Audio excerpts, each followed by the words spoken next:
আসসালামাইকুম।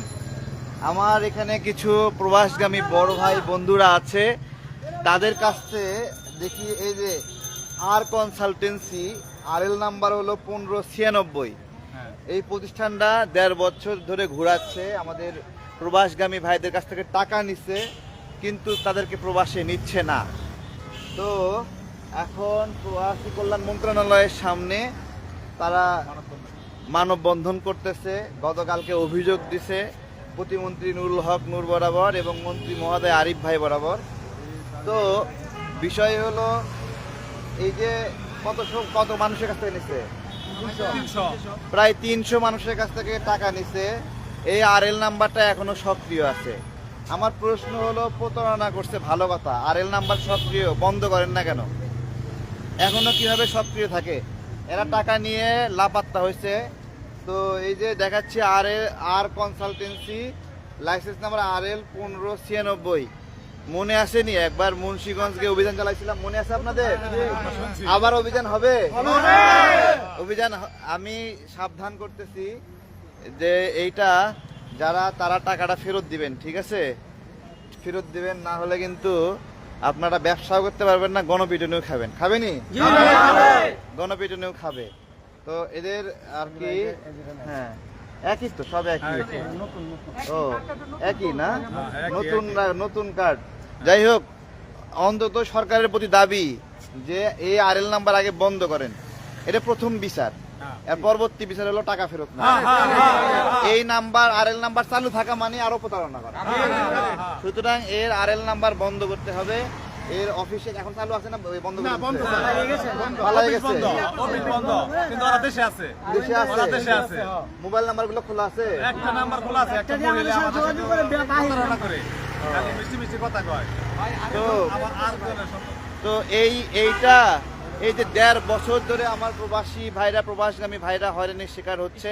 ঋষিকা নামের একটা ম্যাডাম আমাদের সঙ্গে প্রতারণামূলক কথা বলে, কিন্তু আমাদের কোনো আচ্ছা, একটু বলেন কি পুরো বিষয়টা আপনারা একটু বলেন। বিষয়টা হলো যে আমাদের গত 1.5 বছর আগে সবার কাছ থেকে 12 লাখ, 11 লাখ, 8 লাখ, 6 লাখ এইভাবে 300 লোকের কাছ থেকে টাকা নিছে। নেওয়ার পরে বিগত 1.5-2 মাস যাবত ওরা অফিস আন্ডারগ্রাউন্ডে চলে গেছে লাপাত্তা। ওরা আমাদের সঙ্গে একবার যোগাযোগ বন্ধ করে সব সিম বন্ধ করে দিছে। কোন দেশে যাওয়ার জন্য নিছিল? আমাদের সব Europe country, Kosovo, Romania, Macedonia, north Macedonia, এইসব খালি ইউরোপ কান্ট্রির জন্য। রাশিয়া। কত টাকা দিচ্ছেন আপনি? আমি 12 লাখ টাকা। 12 লাখ টাকা দিচ্ছেন?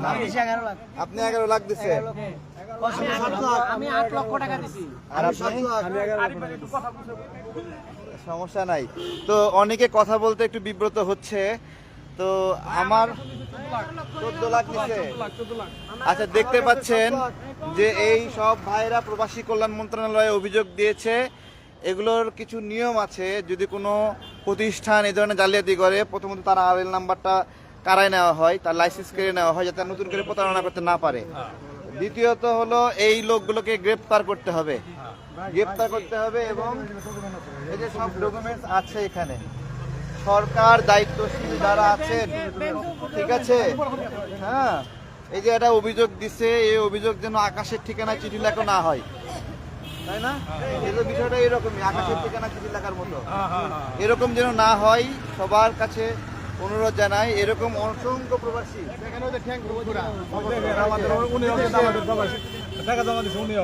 আপনি কত দিচ্ছেন? 10,20,000 দিচ্ছেন। এই যে বুঝছি অ্যাক্সিডেন্ট হয়েছে। আচ্ছা, 2 বছর ধরে ঘুরতে ঘুরতে যে অ্যাক্সিডেন্ট হয়েছে, দেখেন ঘুরতে এই টাকার পেছনে ঘুরতে অ্যাক্সিডেন্ট হয়েছে ভাই। বুঝছি টাকার পেছনে ঘুরতে অ্যাক্সিডেন্ট হয়ে গেছে। এটা অ্যাক্সিডেন্টটা পুরোপুরি দেখা যায়, পাটা একেবারে হয়ে গেছে। না, দেখছি। তো আমি মাননীয় প্রধানমন্ত্রীর দৃষ্টি আকর্ষণ করছি, আমাদের প্রবাসী কল্যাণের উপদেষ্টা মাহাদিয়ামিন ভাই দৃষ্টি আকর্ষণ করছি, আমরা আমাদের টাকা ফেরত চাই। অবৈধ এজেন্সি বন্ধ করুক। দেখেন আর যেন কেউ এভাবে প্রতারিত না হয়। আমি প্রথমত, যেহেতু এটা প্রবাসীদের সমস্যা, প্রবাসী কল্যাণ উপদেষ্টা মাহাদি আমিন ভাই দৃষ্টি আকর্ষণ করছি, আমাদের আরিফ ভাই মন্ত্রী মহোদয় দৃষ্টি আকর্ষণ করছি, বিপিনুর ভাই আপনার দৃষ্টি আকর্ষণ করছি। এবং যেহেতু এটা একটা ক্রিমিনাল অফেন্স, লাপাত্তা হয়ে গেছে, স্বরাষ্ট্রমন্ত্রী মহোদয়ের দৃষ্টি আকর্ষণ করছি যে এই অপরাধী যারা, এই যে আরএল নাম্বারটা বললাম, আরএল নাম্বারটা আবার বলি, এই যে 9496 আর কনসালটেন্সি, এদের বিরুদ্ধে ব্যবস্থা গ্রহণ করার জন্য ব্যবস্থা হোক। এবং এর মালিক টালিক যারা আছে সবার ছবিগুলো আমি সংগ্রহ করছি, ফেসবুকে আবার পোস্ট হবে ইনশাল্লাহ। আমরা এটা ফলো আপ করবো ইনশাল্লাহ।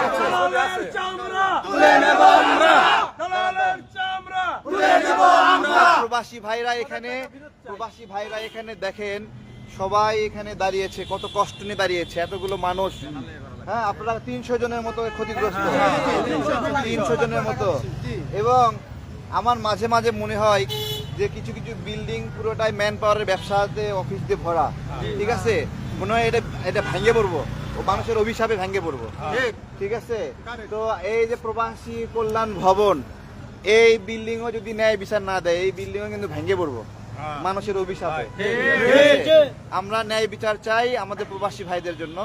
এবং এই আর কনসালটেন্সি 1596 এই লাইসেন্স আগে বন্ধ করতে হবে, তারপরে এদের গ্রেফতার করতে হবে, বিচার করতে হবে। সব দালালের ছবি আমরা পোস্ট করে দেবো ইনশাল্লাহ। ভালো থাকবেন, আসসালামু আলাইকুম। থেকে কুমিল্লা ফেরার পথে একটা হোটেলে আমরা খেয়েছি, তো সে কিউআর কোডে পেমেন্ট নেবে না। তো আমরা অনেক জোরাজুরি করলাম, নেবে না। যখন বললাম আমাদের ক্যাশ টাকা নাই, তখন সে বাধ্য হয়ে কিউআর কোডটা বের করে টাকাটা পেমেন্ট নিল। তো যেহেতু কিউআরে পেমেন্ট করেছি, মোবাইল নাম্বারটাও ছিল, তো সঙ্গে সঙ্গে ওই মোবাইল নাম্বারে কল দিয়ে মালিককে পেয়ে গেলাম। মালিককে পেয়ে বুঝলাম যে বেসিক্যালি এরা চুরি করার জন্য কিউআরে পেমেন্ট নিতে চায় না, কারণ কিউআরে পেমেন্ট দিলে পুরাপুরি মালিকের নগদর্পণে থাকে। সুতরাং বাংলা কিউআর ফ্রি হলে এমন একটা জগতে আমরা প্রবেশ করছি। আমি ধন্যবাদ জানাই সরকারকে, অর্থমন্ত্রী মহোদয় খসরু ভাই, বাংলাদেশ ব্যাংকের নির্বাহী প্রধান, তাকে ধন্যবাদ জানাই এটা পুরাপুরি ফ্রি করে দেওয়ার জন্য ধন্যবাদ জানাচ্ছি। এবং এখন যেটা হবে, যদি দেখেন আশ্চর্য হয়ে যাবেন যে কোনো ভিক্ষুক গলায় কিউআর কোড নিয়ে ঘুরতেছে, আর আপনি তখন খুচরা টাকার অজুহাত দিয়ে ভিক্ষা বঞ্চিত করতে পারবেন না, কারণ আপনি তো কিউআরে 1 টাকাও পেমেন্ট করতে পারবেন। খুচরা টাকার লেনদেন করা আর সমস্যা থাকবে না, 1 টাকা 2 টাকা 10 টাকা এর বিভিন্ন কিছু। আরেকটা জিনিস ক্ষতি হয়ে যাবে, সেটা হলো 1 টাকা ফেরত দেওয়ার ভয়ে কেউ চকলেট দেবে না, নাকি? তো নানা, এবং এখান থেকে শুধু শেষ না, তারপরে আরেকটা আছে, সেটা হলো টাকা প্রিন্ট করতে 2 টাকা যে প্রিন্ট করা হয়, 5 টাকা প্রিন্ট করা হয়, 10 টাকা প্রিন্ট করা হয়, এর খরচ শুধু 10 টাকা না, আরো বেশি। 50 টাকার নোট প্রিন্ট করা হয়, এখন তো 50 টাকা খরচ না, আরো বেশি। হয়তো বড় নোটগুলো টাকার তুলনায় কিন্তু এগুলো একটা ভালো খরচ হয়, ব্যয় হয়। প্রতি বছর ছেঁড়া ফাটা নোটের অনেক একটা বিশাল ভিজে গেছি। আরেকটা জায়গা থেকে বাংলাদেশের জন্য একটা ভালো হবে, সেটা হলো ছোট ছোট প্রতিষ্ঠানগুলো ব্যাংক ঋণ পায় না, তাই না? যখন তারা ওই কিউআর এর মাধ্যমে লেনদেন করবে, অটোমেটিক্যালি তার পুরো ফান্ডটা যাবে ব্যাংকিং চ্যানেলে। এই ফান্ডটা ব্যাংকিং চ্যানেলে যেতে যখন দেখবে ব্যাংক যে তার মাসে 1 কোটি টাকা, মাসে 10 লাখ টাকা লেনদেন হচ্ছে নিয়মিত, তখন ছোট ছোট প্রতিষ্ঠানগুলো সহজেই ব্যাংক লোন পাবে, কারণ তাদের হিস্ট্রি ডেভেলপ হচ্ছে, ডকুমেন্ট ডেভেলপ হচ্ছে। এই সব কিছু মিলে আমরা এখন প্রত্যেকটা ছোট ছোট দোকানে বাংলা কিউআর পাবো। এবং দুঃখ হবে বিকাশের জন্য, কারণ এই বিকাশ বাংলা পেমেন্ট, কিউআর পেমেন্ট সহ বিভিন্ন কিছু নিয়ে যে অবস্টাকল তৈরি করেছিল, সে জায়গা থেকে একটা লিমিটেশনের জায়গা দূর হবে নগদের। অর্থাৎ আমাদের টাকা আপনার হলো ক্যাশ আউট জিনিসটা এক সময় থাকবে না। ক্যাশ আউট কখন প্রয়োজন হয়, যে আপনি কিছু কিনবেন, আপনাকে ক্যাশ আউট করে টাকাটা হাতে রাখতেছে, তাই না? তো যখন ফুল পারচেস ইকোসিস্টেম আমরা কিন্তু গুলশানে যাবো মামা, গুলশানে একটা প্রোগ্রাম আছে, তো পুরো পারচেস সিস্টেমটা যখন আপনার হলো এই মানিতে চলে যাবে, তখন কিন্তু ক্যাশ আউটের জন্য অবশ্যই 1000 টাকায় যে 1800 টাকা 18 টাকা নিচ্ছে 1000 টাকায় 18.50 পয়সা, এটা যে কত বড় জুলুম। তো যখন বোঝা যায় 1 লাখ টাকা ক্যাশ আউট করতে হবে, তখন ঠিক আছে, তখন বা 50,000 টাকা ক্যাশ আউট করতে, তখন বোঝা যায় যে কতগুলো টাকা নিয়ে নিল, জাস্ট একটা চোখের পলক এক জায়গা থেকে আরেক জায়গায় দিয়ে দিল, এই জন্য এত টাকা নিয়ে নিল। এটা কিন্তু ব্যাংকিং চ্যানেলে প্রয়োজন হলো। যখন বাংলা কিউআরে 11 টাকার মতো চার্জ নির্ধারণ করলো, তখন আমি বললাম কি রে, বাংলা কিউআরে ব্যাংক থেকে ব্যাংকে পেমেন্ট করব, এমনিতে আমি অ্যাকাউন্ট নাম্বার চাইপেই তো মানে পেমেন্ট করতে পারি, বাংলা কিউআর স্ক্যান না করে, তাহলে এটা কেন নিচ্ছে? তো এই যুক্তিটাই বাংলাদেশ ব্যাংকের প্রধান, তারপর নির্বাহী দায়িত্বশীল, বাংলা কিউআর দায়িত্বশীল তাদেরকে বললাম যে আপনি ব্যাংকিং এ নাম্বার ডায়াল করে আমি এখানে টাকা দিতে পারছি বিনা পয়সায়, কিন্তু আপনি বাংলা কিউআর কোড দিচ্ছেন, এর জন্য আপনি 11 টাকা নিয়ে নেবেন, এটা তো কেমন একটা পচা কাজ হয়ে গেল। তো যাই হোক, তারা সেই জায়গাতে একটা যুগান্তকারী পরিবর্তন এসেছে। এবং আমি খুবই গতকালকে আগে যে ট্রেনটা ছিল বিকাশ পেমেন্ট, সেই জায়গা থেকে বের হয়ে প্রায় ব্যাংকে আমি দেখতেছি, প্রায় মানে শোরুমগুলোতে দেখতেছি তারা বাংলা কিউআর, এবং ওখানে কখনো সিটি ব্যাংক, কখনো ডাচ বাংলা ব্যাংক, কখনো ইসলামী ব্যাংক, কখনো আপনার হলো সোনালী রূপালী ব্যাংক, বিভিন্ন ব্যাংকের কিউআর দেখতেছি। অর্থাৎ মোবাইল ব্যাংকিং এর নামে যেই লুটতরাজ হতো অথবা যে অতিরিক্ত চার্জ কেটে নিত, পেমেন্টে গেলে 15 টাকা করে কাটে, ছোট ছোট দোকানদার পেমেন্ট অপশন নিত না এই জন্য। তো আলহামদুলিল্লাহ, এটা সবকিছু মিলে ধন্যবাদ জানাই মাননীয় প্রধানমন্ত্রীকে। খসরু ভাই, আপনাকে অনেক একটা আপনার হলো অনেক বিগ লাইক দিয়ে দিলাম, ঠিক আছে? এবং বাংলাদেশ ব্যাংকের প্রধানকে, আপনাকেও বিগ লাইক দিলাম। এই প্রক্রিয়ার সঙ্গে যুক্ত সবাইকে, বাংলাদেশের অর্থনৈতিক, তাহলে এটার ফলে কিন্তু ট্যাক্স ফাঁকি দেওয়ার প্রবণতাও কমে যাবে, কারণ আপনার পুরা সেলসই তো ইয়েটা আছে, ঠিক আছে? আপনার ডকুমেন্টেড, সবকিছু ডকুমেন্টেড। এবং দোকানদার যারা চুরির ভয় থাকতেন, আপনার পণ্য চুরি হতো, এখন পণ্য চুরি বিক্রি করার ক্ষেত্রে যখন এটা পেমেন্টে যাবে তখন তো সরাসরি আপনার অ্যাকাউন্টে টাকাটা যুক্ত হবে।